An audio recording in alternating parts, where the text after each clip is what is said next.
अब हम संज्ञा का तीसरा भेद उसका अध्ययन करने वाले हैं। उसका नाम है भाववाचक संज्ञा।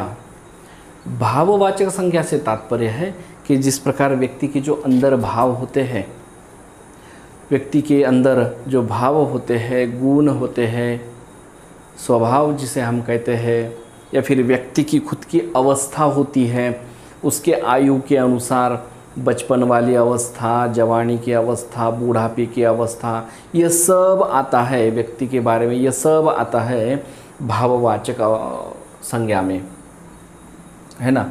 तो यह भाववाचक संज्ञा में आएगा। अब उसकी परिभाषा क्या हुई कि जिस शब्द से किसी व्यक्ति, प्राणी, अब यहाँ पर मैंने केवल प्राणी भी कहा तो उसमें व्यक्ति आएंगे। मैंने अलग अलग शब्द लिखने की कोई आवश्यकता नहीं थी, लेकिन फिर भी लिखा। प्राणी कहा तो उसमें पशु भी आते हैं और व्यक्ति भी आता है, ठीक है। इसे हमने मिटा दिया तो वो भी चलेगा, है ना। प्राणी में दोनों भी आते हैं, व्यक्ति भी आता है, जानवर भी आता है, अर्थात जो जीवित होते हैं वही। और दूसरा है कि जिस शब्द से किसी प्राणी, पदार्थ, इनके गुण, भाव, अवस्था का बोध होता है। जिस शब्द से प्राणी के, पदार्थ के, अवस्था का, गुण का, भाव का, स्वभाव का, अवस्था का, आदि का बोध होता है, उसे भाववाचक संज्ञा कहते हैं। जैसे कि उदाहरण के रूप में हम देखेंगे, जैसे कि गुण या भाव में क्या क्या आता है। जैसे कि पशुता, व्यक्ति की भी पशुता होती है ना। उसने कुछ अच्छे काम नहीं किए या फिर बुरे काम कर रहा है, या फिर जिस प्रकार पशु रहता है कि पशु को अपनी बुद्धि नहीं रहती, अपना दिमाग नहीं रहता, उसका अपना विचार नहीं रहता, तो ऐसा विचार न करते हुए जब व्यक्ति काम करता है तो उसे पशुत्व का गुण कहलाते हैं। तो यह पशुता, ईमानदारी, बुराई, अच्छाई, अब ये क्या है, ये व्यक्ति के गुण होते हैं। अब गुण से तात्पर्य, इसके पहले भी मैंने कहा था कि गुण का अर्थ यह समझना है कि व्यक्ति के अच्छे भी कार्य और कुछ बुरे भी कार्य होंगे तो वो भी उसे गुण कहलाते हैं हिंदी में। और पशुता, ईमानदारी, बुराई, अच्छाई, यह सब व्यक्ति के गुण होते हैं।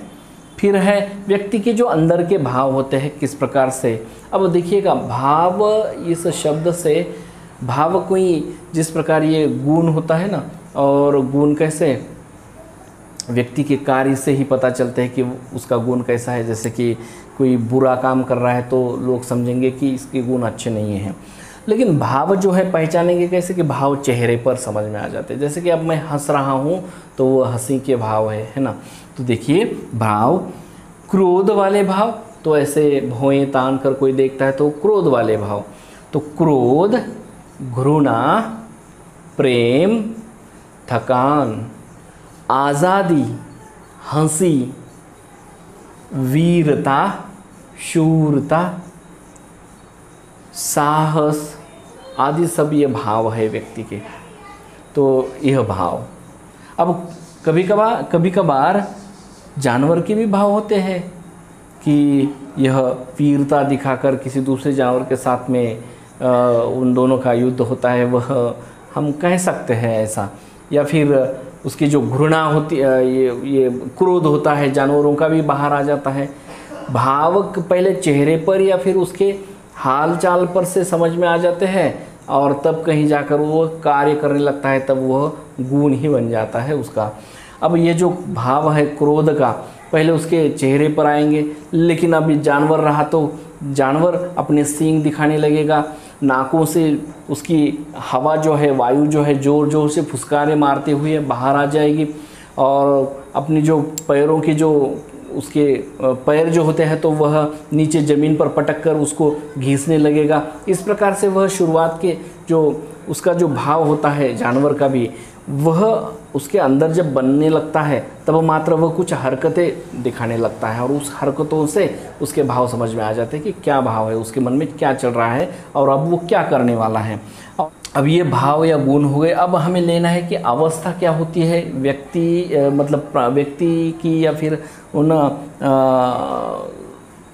जैसे कि व्यक्ति में अब पुरुष भी आ गए, स्त्री भी आ गई। अब इनकी अवस्थाएं कैसे समझेंगे कि बचपन की अवस्था, जवानी की अवस्था, बूढ़ापे की अवस्था, ये जो शब्द है इन शब्दों से ही पता चलता है कि ये अवस्थाओं के लिए शब्द है। अब ये बचपन यह शब्द कहा तो यह अवस्था का शब्द है, इसलिए यह भाववाचक संज्ञा हुआ। शूरता, वीरता, प्रेम, घृणा, प्यार, ईमानदारी, बुराई, अच्छाई, ये सब कहा तो हम कहेंगे कि भाववाचक संज्ञा है, क्योंकि व्यक्ति के मन से संबंधित है, उसके विचारों से संबंधित है, उसके कार्य से संबंधित है, इसलिए। और इतना ही नहीं बल्कि उसके शरीर से जब संबंधित होते हैं तब ये अवस्थाएं होती हैं। उसकी बूढ़ापे की मतलब हम वृद्धावस्था कहते हैं उसे, इस प्रकार से। तो दोस्तों भाववाचक संज्ञा बहुत ही आसान है समझने में, तो थोड़ा सा एक दो बार पढ़ लिया आपने तो समझ जाएंगे आप कि भाववाचक संज्ञा किसे कहते हैं। ठीक है, यहाँ पर हम रुकते हैं और आगे का जो उसका भेद है चौथा, भाववाचक के बाद में चौथा जो है वह है समूहवाचक संज्ञा।